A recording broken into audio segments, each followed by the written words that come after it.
코로나 상황에 여러분들 이렇게 다 와주셔서 너무 감사합니다. 조심스러울 텐데 와주셔서 감사하고요.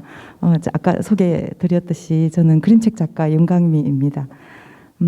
오늘 전체 그 내용을 제가 생태 작가로 도서관에서 그렇게 소개했던 것 같은데, 생태 작가라 하기에는 좀 그렇고 생태에 관련되는 그것을 가지고 상상해서 그림책을 만든 그런 그림책 작가로서 전체적인 내용을 말씀드릴 텐데요. 먼저 제가 대구에서 되게 오랫동안 40세까지 대구에서 있었어요. 그래서 대구에 있을 때는 화가로 계속 활동을 했었고, 그래서 이제 나무가 자라는 빌딩 이 그림책을 말씀드리기 전에 화가로 지낼 때의 그림들도 좀 보여드리면 좋을 것 같아서 앞쪽에는 그렇게 좀 보여드리고 뒤쪽에는 나무가 자라는 빌딩이 어떤 식으로 해서 생태적인 미래 도시를 상상했는지 그런 것을 이제 창작 과정을 설명을 드리는 걸로 그렇게 하도록 하겠습니다.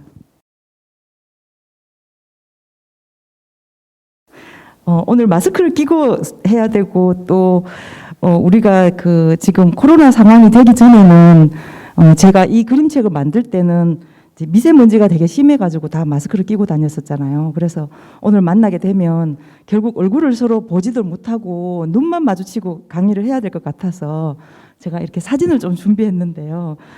이 어린 시절 사진을 준비한 이유는 이거 조명 약간 어둡게 해도 될까요? 잘 안 보이죠? 여기 보면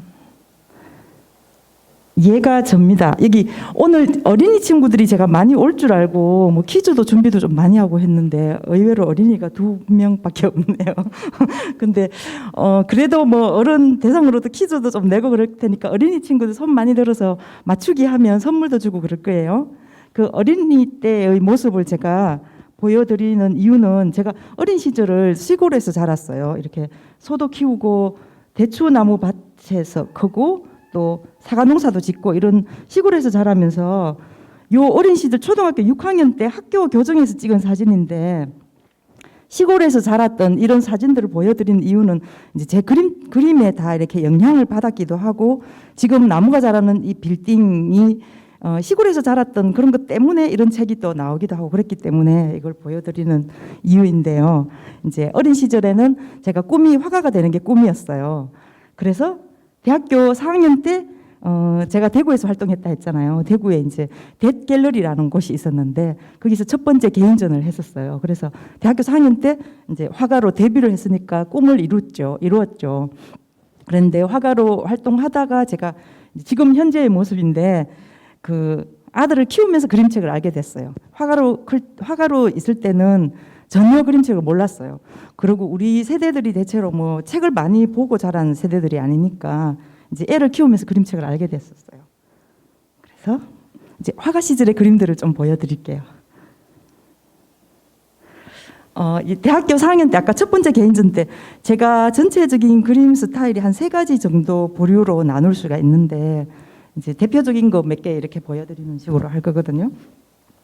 근데 이제 대학교 4학년 때 처음 화가로 데뷔할 때 그림 스타일이 이런 그림 스타일이었어요. 약간 표현주의적인 그런 그림들을 그렸고, 제 주변에 활동하시던 분들은 대부분 다 좀 미니멀하고 작품 제목 같은 거 없이 뭐 언타이틀드 이런 식의 제목을 붙이고 미니멀한 작업들을 주로 했었는데, 저는 작품 제목 짓는 거에 되게 좀 중요하게 여겼기 때문에 작품 제목을 짓고 약간 표현적인 이런 기법을 사용하지만 일상적인 제 주변에 있는 어떤 상황이라든가 일상적인 사물들 같은 걸 그런 걸 주로 그렸었어요. 그래서 이제 이거는 제 자화상인 모습인 셈이에요.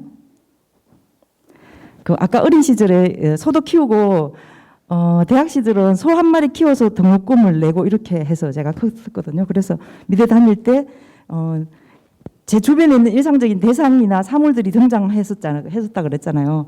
이제 사물들이나 일상적인 상황들을 등장시키면서 이게 좀 그 시적이면서 함축적인 느낌이 나게 그 약간 현실 너머의 세계를 표현하고 싶어 했었어요. 그래서 이제 제 주변에 이런 소도 그리기도 하고, 이제 요 앞에 요런 그림 할 때까지 정도는 표현주의적인 그런 기법을 했고, 이제 이쯤에서는 24살, 5살 그쯤부터는 이제 좀 표현 기법이 약간 바뀌었어요. 제가 활동할 때 지금은 우리나라에 워낙 데이비드 호커니가 유명해져 있고 뭐 되게 좀 많이 대중화되어 있잖아요. 근데 제가 80년대 그때 활동할 때는 데이비드 호커니라는 화가가 그렇게 유명하지 않았고 이제 좀 전문적으로 하는 사람들만 알고 있었는데 그 작가의 기법이 약간 색채를 이렇게 단순하게 처리하면서 형상은 좀 이렇게 이미지가 환연히 나타나게 하는 그런 식의 그림들을 주로 그렸었어요. 그래서 거기서 약간 영향을 받아서 이제 그런 그림들을 주로 그렸었어요. 주로 제 자화상이거나 제 주변에 있는 사람들을 주로 그렸었는데 되게 나이가 많이 들어 보이죠. 제 모습을 그리고 이제 장면 처리하는 방식이 이렇게 플래트하게 화면 처리를 생면으로 이렇게 처리하면서 이제 내가 그림을 그렸다는 걸 좀 강조하고 싶었었어요. 그래서 이렇게 형상이 있으면서 이쪽 옆에는 또 이렇게 평면적인 이런 거를 또 드러내기도 하고 이렇게 했었어요. 이런 그림들을 보여드린 이유는 결국 나중에 이제 제 그림책 장면에 다 연결이 된다는 걸 말씀드리려고 그러는 거예요. 그래서 제 자화상을 주로 하거나 아니면 이제 이렇게 이런 사람은 그 마르셀 디샹이라고 이제 되게 유명하고 지적인 그런 화가인데 그런 작가를 등장시키면서 제가 사용하는 기법으로 이렇게 표현해 보기도 하고 또 이런 사람은 뭐 저술가였었어요. 그래서 제목을 뭐 이렇게 권력이라고 이렇게 붙여보기도 하고 이런 식의 그림들을 주로 그렸었습니다. 그리고 아까 제 주변에 있는 일상적인 사물들도 그리기도 했다 그랬잖아요. 이때가 제가 26살 때쯤이었는데 사물들을 이렇게 감자의 싹이 이렇게 되게 좀 초현실적으로 독특하게 자라는 것 같아서 이렇게 그림 속에 가져와 보기도 하고 주변에 있는 뭐 사물들을 이렇게 그려보기도 하고 이렇게 했었습니다.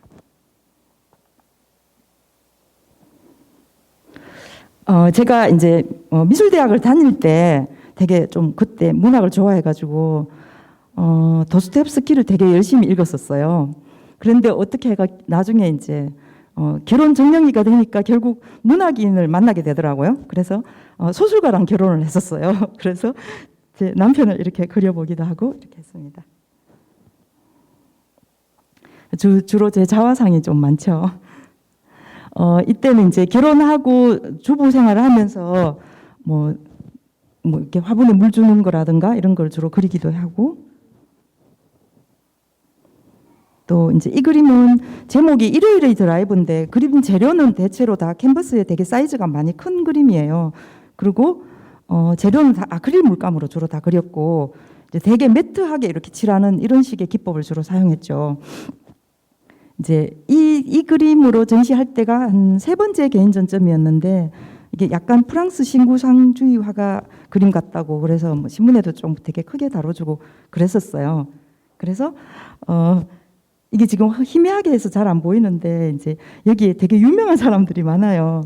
성석재 씨도 여기 막 있고 장정일 씨도 있고 이게 원재길 씨 뭐 이런 시인들이라든가 소설가들이 그때 제 개인전대 막 오기도 하고 그랬어요. 이거 자랑시키려고 가져왔어요.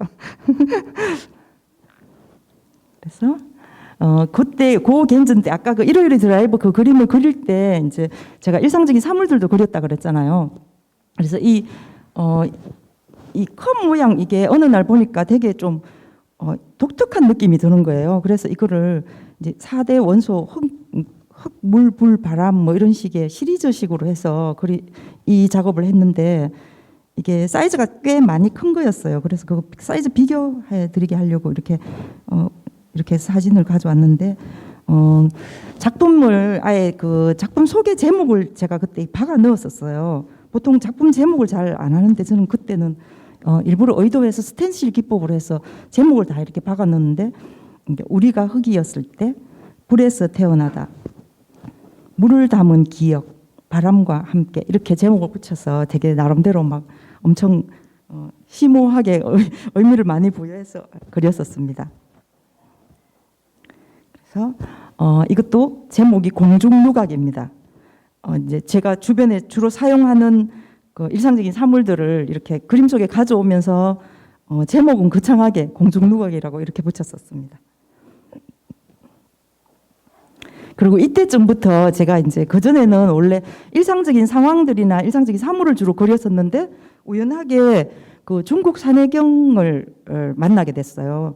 그 산해경 속에 나오는 형상들이 그 되게 현실 너머의 무궁무진한 상상의 세계를 볼 수 있는 그런 형상들이 있었잖아요. 그래서 제가 이제 일상적인 사물들을 이렇게 가져오면서 이런 형상들을 같이 가져와서 화면에 이렇게 같이 병치시켜 보는 그런 걸 시도해 봤었어요. 그리고 기법은 이게 앤디 워홀의 그 실크 스크린 같은 그런 기법을 사용했지만 이게 실크 스크린이 아니고 직접 하나하나 다 그린 거예요. 그래서 이 사이즈를 보여드리려고 이렇게 사진을 가져왔는데 이 정도 크기였어요. 꽤 크죠.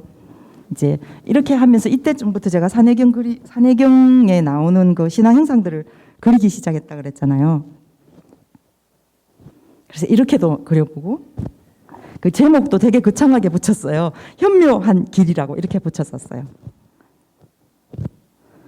그리고 이제 그 신화 형상 중에 보면 이게 돼지 모양인 것 같은데 머리도 없고 꼬리도 없고 날개가 달리면서 다리는 6개가 달린 이런 제강이라는 그런 신이었는데 이게 가물을 이해할 수 있는 신이라 그러더라고요. 그래서 이게 그 의미가 되게 좋아가지고 이거를 아까 제가 뭐 냄비 같은 거 그리기도 하고 그랬잖아요. 그걸 아예 이렇게 천에다가 염색을 해서 되게 크게 만들고 이제 솜을 집어넣어서 인형처럼 이렇게 만들어 보기도 했었어요. 이런 식으로 다른 회화 기법의 그림만이 아닌 다른 시도도 이렇게 좀 해보게 됐었어요. 그래서 아까 그 일상적인 사물이나 제 일상적인 상황을 그리기도 했지만 아예 이제 여기서는 색깔도 다 빼고 흑백으로 하면서 그 신화 형상들만 이렇게 그리는 이런 방식도 시도해 봤었습니다. 그리고 어떤 부분은 또 이렇게 일상적인 어떤 뭐 중절모 같은 거를 넣고 배경은 그 산해경 속에 나오는 신화 형상들을 배경에 깔고 제목을 또 이렇게 현묘한 길이라고 이렇게 거창하게 붙이고 이렇게 하기도 하고 이제 설치도 해보기도 했어요. 이게 현묘한 길이면서 그림자 같은 느낌이 나게 한다고 그림자 놀이라고 그렇게 붙이기도 했어요. 지금 오늘 여기 오신 분들은 그림책을 모르시는 분들도 있고 또 그림책 공부를 많이 해서 전문적으로 하시는 분도 있고 그러실 건데 그림책 작가 중에 이수지 씨라고 그분의 책 보면 그림자 놀이 그런 책이 있어요. 저는 이때는 그림책을 모를 때였는데 진작에 알았으면 그림자 놀이 그림책도 만들었으면 좋았을 거 싶더라고요. 너무 유명한 사람이 이미 너무 재밌게 만들어놔서 그렇긴 한데 이런 작업도 했었습니다. 그리고 이제 신화 형상이 나오면서 미래의 로봇 모양처럼 이런 것도 배경에 깔아보기도 하고 막 이렇게 했었어요.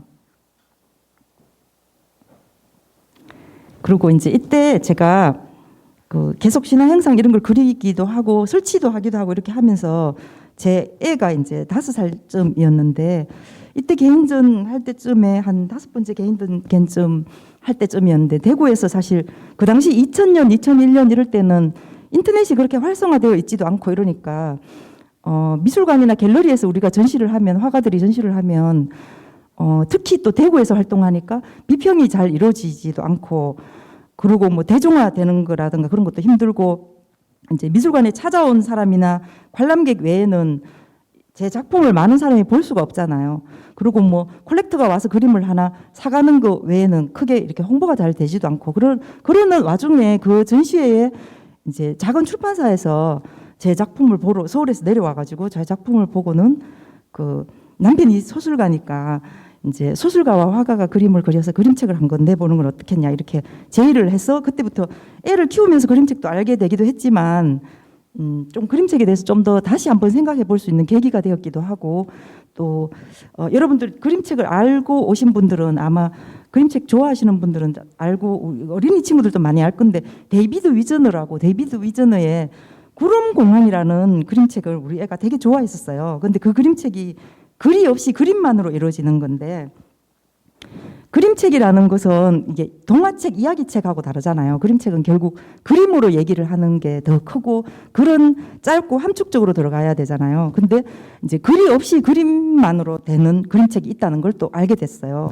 그 그림책이 글이 없는데 애가 매일 그 책을 너무 좋아해가 매일 읽어달라 그러는 거예요. 그러면서 이제 그림만 가지고 내가 읽어줘야 되니까 기본 뼈대는 가지고 있으면서 계속 이제 이야기를 내가 막 지어내면서 읽어주게 되더라고요. 그러면서 이 그림책의 그 매력을 느끼게 됐고, 이제 회화 작가들이나 화가들은 이 상품화되는 게 되게 쉽지가 않잖아요. 근데 그림책은 예술 작품이 하나의 상품처럼 이렇게 손에 잡고 볼 수 있고 가볍게 저렴한 가격으로 손에서 미술관을 손으로 볼 수 있는 것 같은 그런 장점을 알게 돼가지고 이제 그림책 공부를 하기 시작했어요. 그리고 그 출판사랑 일을 시작했을 때는 제가 그림책을 잘 모를 때고 남편도 그림책을 거의 잘 모르고 소설만 쓰는 사람이니까 그림책 공부를 본격적으로 하고 난 뒤에 처음 만든 이제 이 그림책 덤인데 이거는 출간은 안 됐는데 기법이 좀 아까 그 회화 작업할 때 그런 기법들이 다 많이 남아 있죠. 플랫하게 색깔이 이렇게 들어가고 이제 주인공은 이렇게 또 입체적으로 처리하고 그 제 아들이 좋아하는 강아지 인형에 관한 그런 내용이었어요. 근데 이제 출판은 안 되고 제가 서랍 속에 넣어둔 건데요. 이런 기법으로 해보기도 하고 그러면서 이제 회화 기법으로 이렇게 그림책을 하니까 지금은 제가 하는 그런 기법들이 되게 먹혀 들어가는데 한 십몇 년 전에 그때는 그 기법들로 그림을 그리니까 좀 이게 출판이랑 쉽게 잘 연결이 안 되더라고요. 그래서 좀 가볍게 그려볼까 이러면서 이제 기법을 조금씩 바꾸기 시작하면서 요거는 아직 그 기법이 좀 남아있죠. 그래서 이 엄마의 여러 모습을 표현한 그런 더미북인데 이것도 출판은 되지는 않았어요. 그렇게 이렇게 이런 거 했고 이제 이 작업을 하면서는 그전엔 계속 제가 아크릴 물감으로 주로 다 그렸었는데 이거 할 때는 그 이전에 하던 재료를 아예 다 버리고 다른 새로운 방법을 시도해보자 이렇게 해서 여기는 아크릴 물감은 전혀 안 쓰고 그 색연필, 사인펜, 마카 뭐 이런 재료 그냥 건식 재료를 다 사용해서 그렸어요. 이제 여자 주인공 아이가 뭐 이렇게 새를 숲에 날려보내는 그런 내용인데 약간 판타지적인 그런 내용이었어요. 그런데 이걸 만들고 제가 이제 이탈리아 볼로냐에 그 저를 홍보하기 위해서 이제 가져갔었어요. 그래서 거기서 프랑스의 어떤 출판사 대표분이 이거를 봐주면서 작품이 되게 좋은데 한국에 출판이 안 된 거라서 쉽게 출판하기는 좀 그렇다 이렇게 하면서 약간 거절을 하더라고요. 그러면서 이제 제가 세계 속에 가서 많이 여러 경험들을 했었죠. 그러면서 이제 제가 계속 그림책을 그래도 해야 되겠다는 생각을 더 결심을 하게 됐어요. 이탈리아에 갔다 오고 난 뒤부터. 그래서 오랫동안 긴 여정을 거쳐서 많은 그림책 공부를 되게 길게 했었어요. 이제 창작 과정을 설명을 드릴 건데요. 처음 기획 과정에서부터 뭐 어떤 스토리는 어떻게 만들고 이미지 연출은 어떻게 하고 이제 출간 후에는 어떤 식으로 책이 이제 자라나고 있는지 그런 거 설명드릴게요. 여기 보면 제가 이제 아까 어린 시절에 시골에서 자랐다 했잖아요. 근데 사실 우리 여기 오신 분들도 다 도시에 살고 있고 저도 도시에 사는 게 편리하고 좋아요. 아파트에 살면 특히 더 좋고요. 그래서 이제 제가 고층 아파트에 살고 있는데 어느 날 창밖을 보니까 여기 원래 이렇게 나무 숲이 있었던 곳에 이 중장비들이 와서 이제 막 공사를 하고 아파트를 하는 것을 보게 됐어요. 처음에는 이 중장비들을 그냥 움직이는 중장비 스케치를 하기 시작해서 계속 이걸 그림책으로 한번 만들어 볼까 이러면서 생각이 발전하기 시작했어요. 그래서 어떤 날은 보니까 막 미세먼지가 되게 심한 날도 있고 한 2, 3개월이 지나면 건물이 이렇게 올라가고 이렇게 올라가다가 1년이 지나니까 여기 원래 나무 숲이었던 곳이 비팅 숲으로 바뀌는 걸 보면서 제가 이게 자연 훼손에 대한 걸 생각하게 됐어요. 그러면서 이 그림책을 그냥 단순히 자연 훼손을 하는 그런 어떤 위기의식을 고발 형식으로 보여주지 않고 이 그림책이 그 언유적으로 상상하는 이야기로 만들어야 되겠다 이렇게 생각하고 이제 그림책을 만들기로 마음먹기 시작했어요. 그렇게 씨앗이 된 장소인 셈이죠, 저게. 그래서 이거는 우리 어린이들을 만나면 처음에는 제가 도표로 막 이렇게 세계 인구 같은 그런 거 도표로 보여주니까 되게 지루해 하더라고요. 그래서 좀 보여주기 좋게 하려고 이렇게 그림으로 표현했는데 이제 제 기획 아이디어가 어떻게 발전하게 됐는지 그런 걸 설명하기 위해서 이렇게 도표로 만들었거든요. 그리고 처음에는 도시에서 많은 사람들이 모여 살려면 결국 좁은 공간에 많이 모여 살려면 초고층 빌딩을 지어야 되잖아요. 그러면 도시에 어떻게 얼마나 많은 사람들이 도시에 모여 사는가 그런 걸 찾아보니까 거의 세계 인구에서 55% 정도가 도시에 모여 살고 우리나라 사람들은 91% 정도래요. 제가 이거 처음 기획 아이디어 나왔을 때는 2015년에 기획 아이디어 나간 한 4, 5년 걸려서 책이 완성이 됐거든요.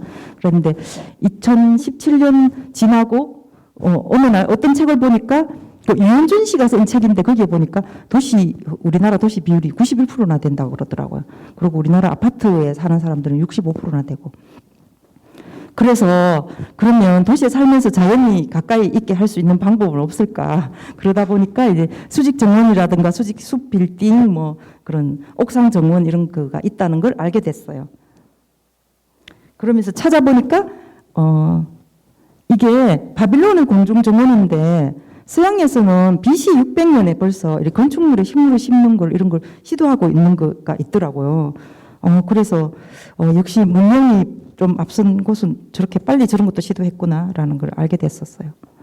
그러면서 이탈리아의 스테파노 보엘이라는 건축가인데 이 건축가는 이 건물을 지을 때 나무를 이렇게 심으면서 건물을 짓는 이런 방식을 또 시도하고 있는 걸 알게 됐고 이제 여기 이 두 곳은 이 스테파노 보엘이랑 같이 해서 중국의 광저우를 이렇게 도시로 만든다는 걸 알게 됐어요.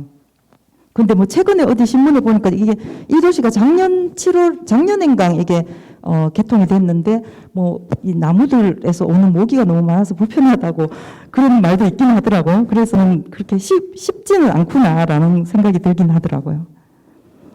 그리고 이제 건물 벽면에 덩쿨 식물이 이렇게 자라게 되는 그런 게 아니고 이거는 프랑스의 패트릭 블랑이라는 그 식물학자가 식물을 이렇게 심어서 아예 벽면에다가 식물을 심는 이런 수직 정원 이런 게 있는 것도 알게 됐어요.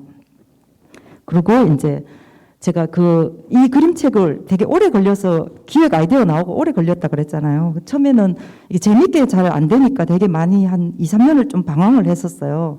그 방황하는 중에 세종문화예술회관에서 이 훈데르트라 바스라는 이 건축가, 이 건축치료사라 그러더라고요. 건축치료사라고 불리워지는 사실은 화가이면서 또 환경운동가이기도 한 이런 사람이 만든 이런 건축 조형물들 전시하는 걸 제가 봤었어요. 그걸 보고 이제 현실에서 이미 이게 이루어지고 있는데 내가 이걸 계속 해야 되나? 그러면서 되게 좌절을 하고 이제 접을까? 막 이런 생각까지 했었어요. 엄청 좌절하면서 나는 창의력이 없나 이러면서 막 좌절을 하다가 저는 이제 그림책 작가니까 그러면 그림책에 맞는 상상의 이야기를 만들면 되지 않겠나 이렇게 생각하면서 이제 그냥 다시 하기로 마음먹었었죠. 그래서 이제 그러면 건축물 바깥에는 그런 식으로 나무를 심는 걸 하면 이제 건축물 안에는 뭐 미래형 스마트 농장이라든가 이런 걸 하게 되면 어떤 식물들을 심는가 그런 것에 대해서 이제 많이 찾아보게 됐고 또 제가 아는 분이 그 수직 정원 사업을 하는 사람도 있었고 또 이런 실내 스마트 농장을 하는 사람도 있고 이래서 이제 자료를 되게 많이 참고를 하기도 하고 그래서 아이디어를 계속 발전시킬 수 있는 그게 계기가 됐었어요. 그래서 아까 코끼리 빌딩, 실내 온실 빌딩 거기에 들어가는 식물들은 어떤 걸 심어야 될까 이렇게 생각하면서 그 광릉 수목원에 가서 거기가 도시락을 싸서 가야 되더라고요. 바깥에 중간에 나올 수가 없고 그래서 이제 도시락 싸서 가가지고 이런 덩쿨 식물의 종류들도 되게 종류가 많더라고. 우리가 알고 있는 그 이상으로 엄청나게 많은 종류가 있더라고요. 실제로 이제 보면서 스케치를 해보니까 좀 더 그림책의 방향도 더 잘 잡히게 됐었어요. 그래서 이제 이런 걸 스케치도 해보기도 하고 여기는 장소가 과천과학관인데 과천과학관 안에 그 과학관이 10년마다 한 번씩 리모델링을 하더라고요. 그래서 제가 2017년에 그 100년 후의 미래 세계를 그려달라고 거기서 의뢰를 받고 처음에는 제가 이제 이런 기획을 막 준비하고 있는 중에 이 작가가 이거를 하면 잘 할 수 있겠다 이렇게 해서 의뢰를 했는데 저는 100년 후의 미래 세계를 내가 상상을 할 수 있을까 이렇게 생각하면서 처음에는 거절했었어요. 그러다가 빌딩 나무가 자라는 빌딩 이런 거를 내가 그리고 있으니까 해도 되겠다 이렇게 생각하고 여기에 작품을 내면서 이제 거기서 봤던 이런 것도 그 작품을 내고 나니까 거기 공간에 이런 게 있더라고요. 우주 농장 같은 거 이거는 제가 강의 위에서 가지고 사진을 가져와 봤는데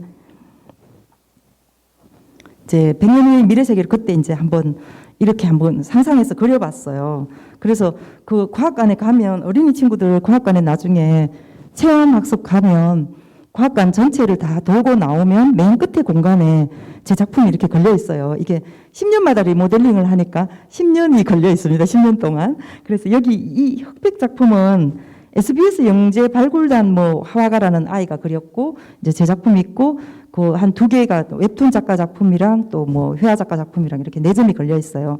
그래서 이 작업을 하면서 이제 상상의 이야기를 확실하게 방향을 잡게 됐어요. 자, 이거는 그 오늘 오신 분 중에 화가도 계시는데 그 니키드 생팔이라고 그 프랑스 출신 화가이면서 미국에서 활동했던 화가가 그 여성 뚱뚱한 여성 모양 조형물을 많이 만드는 그런 화가인데 이게 실제로 조형물이 예전에 있었는데 지금은 그거 설치물이 없어지고 이제 그냥 그 스웨덴인가 거기서 그냥 미술관에서 그냥 조형물 그거 이미지만 있던데 이거는 제가 얘기를 해버렸네. 퀴즈 내려 했는데 얘기를 해버렸네. 이제 여기 보면 이 조형물 속으로 사람들이 이렇게 들어갔다가 나오면 이 조형물을 관람하고 들어갔다 나온 사람들이 이게 다시 태어나는 것 같은 재생되는 것 같은 그런 느낌이 들게 하는 그런 의도로 이 작품을 만들었다 그러더라고 이 작가가. 그래서 예전에 그 의도가 되게 좋아가지고 내 작업에도 언젠가는 한번 써먹어야지 그런 생각을 했었어요. 그래서 거기서 이제 아이디어를 가지고 와서 제가 이 빌딩 속에서 이제 식물이 자라게 이렇게 하고 좀 많이 발칙한 상상인 셈이죠. 이게 대지의 여신 역할까지 하게 하는 그런 의미로 이걸 만들었고 이제 여기에 나오는 게 나쁜 공기가 아니고 좋은 공기를 뻥뻥 뿜어내게 하는 그런 의도로 했는데 제가 아까 우리 아들 5살쯤에 데이비드 위즈너의 작품을 많이 읽어줬다 했잖아요. 거기 보면 구름공항에 그 구름 공장에서 구름을 뻥뻥뻥 이렇게 만들어내는 거기서 아이디어를 가지고 와서 이제 좋은 공기를 뿜어내는 이런 걸 아이디어를 내기도 하고 이렇게 해서 이 빌딩이 상징적인 의미를 많이 부여해서 만든 빌딩이에요. 그래서 이제 여성 모양 빌딩만 있으니까 심심하니까 남성 모양 빌딩도 놓고 그 대신 이제 이거는 미래형 스마트한 농장이니까 여기서 농사를 짓고 들판에는 동물들이 뛰어다니게 이렇게 했어요. 근데 그 동물들이 제가 상상 속이니까 육식 동물을 안 불러왔어요. 다 초식 동물만 불러왔는데 아이들이 막 자세히 안 보고 그냥 선생님 동물들이 우리 사람 잡아먹으면 어떡해요? 막 이러면서 묻는 애들이 있더라고요. 자세히 보면 육식 동물은 없어요. 다 초식 동물만 불렀어요. 그래서 이제 아까 그 사람 모양 빌딩들도 이제 만들기도 하고 이제 좀 더 상상을 더 많이 해서 그 약간 스마트형 식물 농장을 이렇게 좀 더 이제 더 상상을 더 해서 이렇게 그려봤어요. 이렇게 미리 한번 그려보고 이제 마지막 장면이 그 지금 그림책 속에 나오는 장면은 이 장면은 아니죠. 근데 이제 이거를 되게 여러 번 고쳤어요. 이렇게 메비수의 띠처럼 이렇게 길을 만들기도 하고 이렇게 해서 이제 미래형 도시를 자연 친화적인 미래 도시를 이렇게 만들었는데 처음에는 이게 도로 위에 사람들이 다 다니게 하고 동물들은 이렇게 따로 나오게 하고 이제 앞에 나왔던 건축물들이 다 이렇게 나오게 하면서 이제 새로운 건축물들도 더 나오고 뭐 눈사람 모양 빌딩도 하고 보홍이 모양 빌딩도 하고 이제 식물 연구소를 다 넣었죠. 그런데 뭔가 이게 자연 친화적인 미래 도시가 아닌 것 같은 거예요. 그래서 편집자들이 원래 사람을 잘 다루더라고. 좀 작가님 마음에 드세요? 뭐 이러면서 자꾸 묻는 거예요. 그래서 뭔가 마음에 안 드는갑다 이러면서 이제 좀 더 이제 스케치를 되게 많이 해봤어요. 보통 이거 스케치 하는 거는 계속 수작업을 하면 너무 힘드니까 포토샵에서 수작업을 좀 많이 해요. 해가지고 저 혼자서 한 15번 정도로 고쳤어요. 그런데 출판사에는 한 4번 정도 보여줬었는데 이제 그렇게 하면서 뭔가 좀 더 다시 이제 도시에 대한 공부를 다시 했어요. 도시가 녹지 공간이 많이 있는 도시는 어떤 게 있는가 뭐 그리고 제가 건축가가 아니니까 건축물은 어떻게 쌓아 올리는가 그런 거를 이제 되게 다큐멘터리 같은 거를 많이 보고 연구를 많이 했었어요. 그러면서 세계의 이렇게 공원이 많은 도시들을 찾아보니까 여기 여기 적혀 있잖아요. 라빌레트 공원이라고 이제 베르나르 추미가 이런 이 공원에 초록이 우거진 이 공원 속에 이렇게 빨간 건축물을 이렇게 일정한 좌표를 이루면서 이렇게 나열되게 이렇게 건축물들이 들어가고 이 건축물들 속을 뭐 이렇게 문화공간으로 활용하는 이런 거를 이제 찾아보게 되면서 저도 이제 식물 연구소들을 이렇게 일정한 간격으로 그렇게 배치하는 거를 시도하기도 했고 또 이제 어린이 친구들 이거는 잘 맞출 수 있을 것 같아요. 여기 어딘 것 같아요? 자세히 보세요. 금방 맞출 건데. 에? 그 프랑스, 그죠? 여기 에펠탑 있잖아, 그죠? 여기 제가 아까 이탈리아의 볼로냐에 이제 제 그림책을 만들어서 이렇게 홍보하러 막 갈 때 이탈리아로 바로 안 가고 프랑스에 이제 여행을 갔었어요. 근데 제가 40이 넘어서 이제 처음 유럽을 갔는데 말도 안 통하고 그런데 같이 간 일행들이 다 이제 영어도 잘하고 유럽 여행을 많이 간 사람들이라서 숙소에서 자고 나오면 각자 자기들이 그냥 다 헤어지는 거예요. 저 혼자 이제 거기 티로리 공원에 턱 앉아 있는데 막 거지도 따라오고 막 이래가지고 되게 무섭기도 하고 그런데 티로리 공원에서 이 개선문이 금방 눈앞에 보이는 것 같은데 막 걸어가도 끝이 없더라고요. 저 바로 앞에 보이는데 계속 걸어가도 잘 안 나오고. 그래서 그 유럽에 가서 처음 가봤을 그 풍경이 되게 좀 우리나라에서 보지 못했던 풍경들이었고, 그리고 경찰들이 말을 타고 다니더라고요. 그래서 제가 일부러 이 강의를 위해서 말 그림을 일부러 그렸어요. 제가 이렇게 오랜 시간 동안 준비했다는 걸 보여드리기 위해서. 그래서 이제 막 걸어가서 티로리 공원에서 막 걸어가서 혼자 이렇게 가니까 이게 나선형 계단으로 이렇게 올라가가지고 이게 탁 계단 위에 이렇게 탁 올라가니까 여기서 보여지는 이 파리의 풍경이 되게 우리나라에서 보지 못했던 풍경에서 되게 좀 많이 감동을 받았어요. 그래서 이제 이 풍경 모습에서 아이디어를 가져와서 이 식물 연구소 빌딩을 중심으로 해서 주인공 아이 집은 여기 오른쪽에 하고 식물 연구소 빌딩을 중심으로 해서 이게 개선문 아까 거기처럼 이렇게 원추형으로 도로를 나게 이렇게 만들었어요. 그러니까 아까 그 매비술 띠처럼 했는 것보다 훨씬 자연스럽게 됐잖아요. 그래서 이제 전체 구도가 잡혔네 이렇게 하면서 이제 여기 장면 속에 건축물과 이 자연과 또 사람들과 이제 노인과 어린이와 뭐 장애우와 로봇과 동물들과 다 함께 어우러지는 이런 미래 도시를 제가 이제 완성을 했어요. 근데 우리 아직 시간이 좀 많이 있죠. 지금 몇 시죠? 아직 시간 충분해. 여기 보면 퀴즈를 낼 거예요. 그림책은 원래 그 그림을 꼼꼼히 봐야 한다 했잖아요. 근데 이 장면은 텍스트가 없어요. 텍스트를 안 넣은 이유는 그림을 좀 더 꼼꼼하게 보게 하기 위해서 그랬기도 하고, 제 그림책이 보면 어떤 그림책들은 그림책의 종류가 정보를 알리는 그림책도 있고 또 이야기 중심으로 풀어가는 그림책도 있고 또 뭐 그 텍스트가 없이 그림만으로 이루어지는 그림책도 있고, 그런데 저는 텍스트가 들어가긴 하지만 좀 더 그 그림의 이미지를 되게 중요시하는 그런 그림책이거든요. 그래서 이제 앞쪽에는 스토리를 쭉 이어지게 했지만 특히 이 장면은 앞에 등장했는 것들이 다 나오기도 하고 또 이 장면에서 그 사람들을 되게 많이 등장시켰어요. 근데 이 장면 하나에서 이야기를 되게 많이 집어넣었어요. 그래서 텍스트를 넣으면 텍스트만 보고 그림은 안 보일 것 같아서 일부러 텍스트를 안 넣기도 했고, 이제 그림 속에 하나하나 사람들이 다 이렇게 태도나 포즈나 그런 게 다 달라요. 다 다르고, 이제 여기서 퀴즈를 낼 거예요. 어린이 친구들은 아까 주인공 아이가 어떤 옷을 입었던 것 같아요? 주인공 아이가 어떤 옷 입었어요? 빨간 원피스 입었죠. 그래서 여기 장면에 제가 주인공을 시간 이동을 해서 몇 번 나오게 했어요. 근데 여러 번 나오게 했는데 그거는 2번 정도는 다 맞추더라고. 4번은 제가 답을 드릴 거고 2번은 맞출 수 있으니까. 근데 여기 화면이 이쪽에 좀 흐릿해가지고 잘 안 보일 수 있는데 주인공 아이가 제가 원래 처음에는 어른이 주인공인 걸로 했었다 그랬잖아요. 그래서 아이인 아이가 또 시간 이동을 해서 어른이 된 모습도 있어요. 그래서 2번 정도로 맞출 수 있어요. 우리 한번 맞춰볼까요? 우리 어린이 친구 주인공 아이가 어디 있는 것 같아요? 이걸로 해볼래요? 요걸로 탁 요거 이게 화면이 너무 작아서 잘 안 보이는데 저 책에 보면 저 주인공은 옷에 이렇게 문양이 있어요. 모르겠어요? 우리 어린이 친구. 아닌데 빨간 원피스 입은. 찾았어요. 여기 어른이 된 주인공이에요.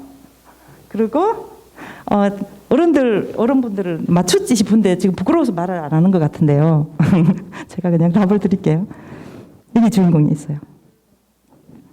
여기 어른이 된 모습이고, 이제 디자이너랑 편집자도 모르는 저 혼자만의 비밀.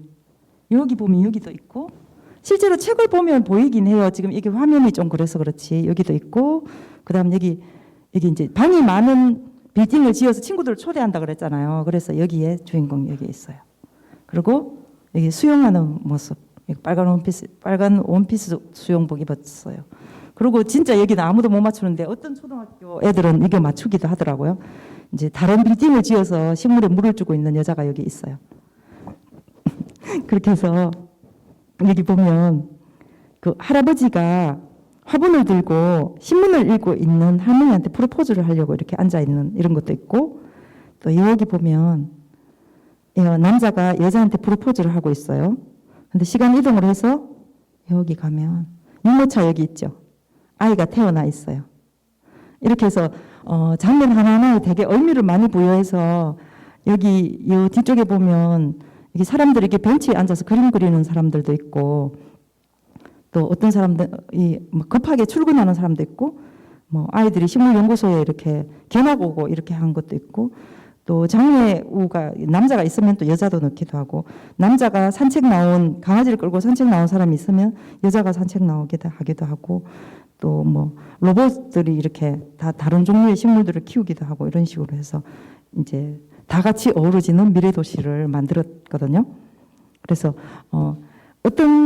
제가 열 몇 번을 고쳤다 그랬잖아요. 그러다 보니까 등장인물을 되게 많이 계속 사람을 추가하게 되니까 거의 100명 넘게 사람을 추가하게 되더라고요. 그래서 아이들한테 이것도 퀴즈 막 내거든요. 100명이 넘는다 이러면서 한번 맞춰보세요 이러면, 그렇게 퀴즈를 내고 나면 집에 가서 책을 이게 안에 하나하나 자세하게 보게 되잖아요. 그래서 140명 정도로 그리게 됐어요.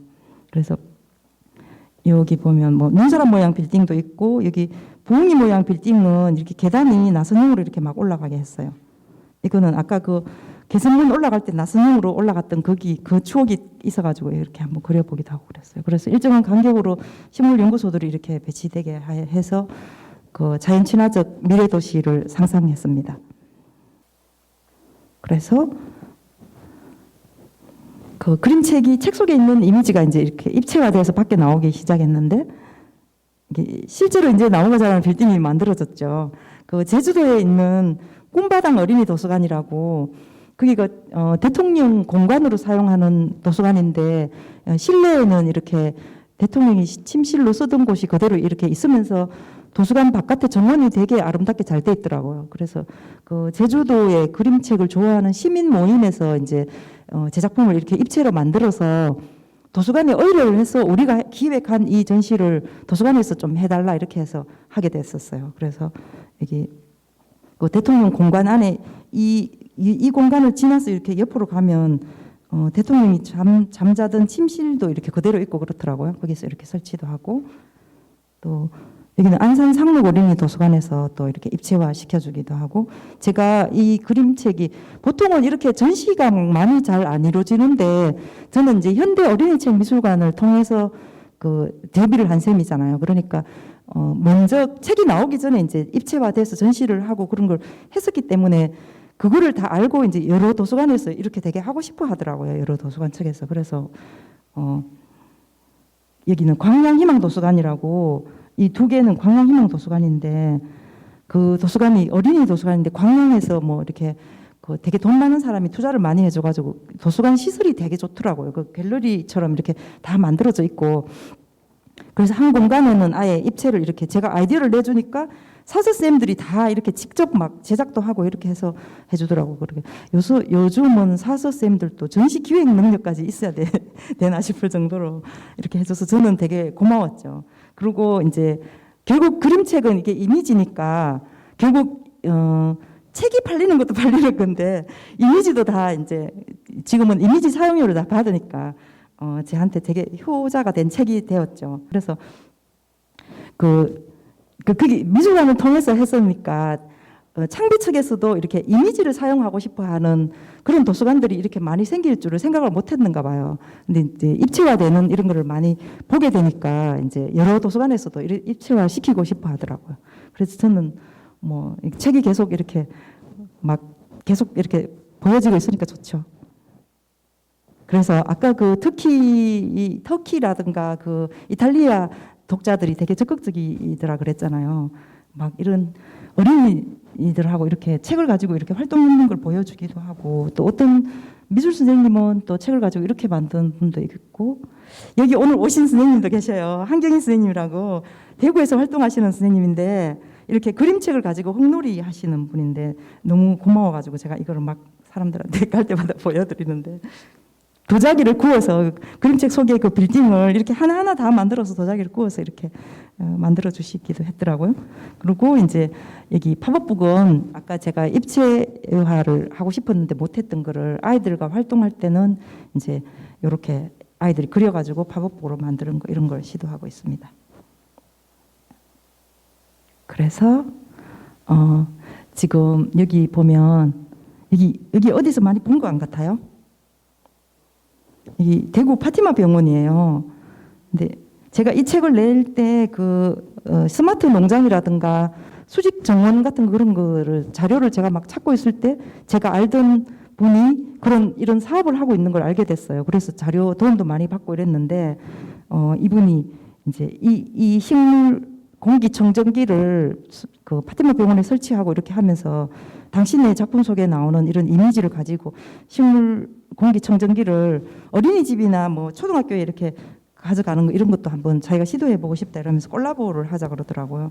그래서 이렇게 해가 제가 아이디어를 이렇게 만들어줬었는데 아직 그게 뭐 조달청하고 뭐가 잘 안 되는지 아직 현실화는 안 되고 있어요. 이렇게 그림책이 이렇게 계속 발전하고 있습니다.